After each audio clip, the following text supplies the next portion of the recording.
Gita LLB সিরিয়ালে আজকের পর্বে আমরা দেখতে পাই অগ্নিজিৎ রতিকে কল করে বলে আগামীকালই কাব্যার সাথে স্বস্তিকের বিয়েটা দেব। অন্যদিকে গীতা কৃপানের স্বীকারোক্তি রেকর্ডিংটা পঙ্কজের হাতে তুলে দেয়। এরপর আমরা দেখি স্বস্তিক গান করছে, যেখানে গীতা আসে আর স্বস্তিকের সাথে ডান্স করতে থাকে। গীতাকে এত সুন্দর লাগছিল যে মুগ্ধ হয়ে স্বস্তিক তার দিকে তাকিয়েছিল। এইভাবে আমরা স্বস্তিক আর গীতার একটি রোম্যান্টিক মুহূর্ত দেখতে পাই। স্বস্তিকের ঘোর কাটে যখন সে দেখে তাকে জড়িয়ে ধরে আছে গীতা নয়, কাব্যা। স্বস্তিকের অস্বস্তি বোধ হতে শুরু করে, কারণ সে মন থেকে শুধুই গীতাকে ভালোবাসে। কাব্যা এরপরে গীতার ছায়ামূর্তি দেখতে পায় আর খুব ভয় পেয়ে যায়।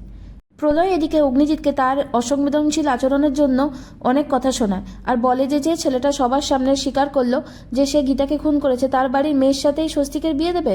প্রলয় দৃঢ় গলায় আরও বলে যে সে সব রকম চেষ্টা করবে এই বিয়েটা ভাঙার। অদ্ভুতভাবে অগ্নিজিতের শাসনের ফলে বাড়ির কেউই কৃপানের বিরুদ্ধে কোর্টে সাক্ষী দিতে চায় না। এরপরে সেখানে কাব্যা আসে আর বলে যে সে আজও গীতাকে দেখেছে, গীতা নিশ্চয়ই বেঁচে আছে। কাব্যা অগ্নিজিৎকে প্রশ্ন করে, এইবারে আমার বিয়েটা হবে তো, নাকি আগের বারের মতো আমাকে বাড়ি দোরগোড়া থেকেই ফিরে যেতে হবে? অগ্নিজিৎ নিজে বিয়েটা দেবে বলে কথা দেয় কাব্যাকে। এরপরে ধীমান সেন কৃপানকে অনেক বকাবকি করতে থাকে, এই বলে যে সে ভুল করেছে, আবেগের বশে গীতাকে মারার কথা কনফেস করাটা তার উচিত হয়নি।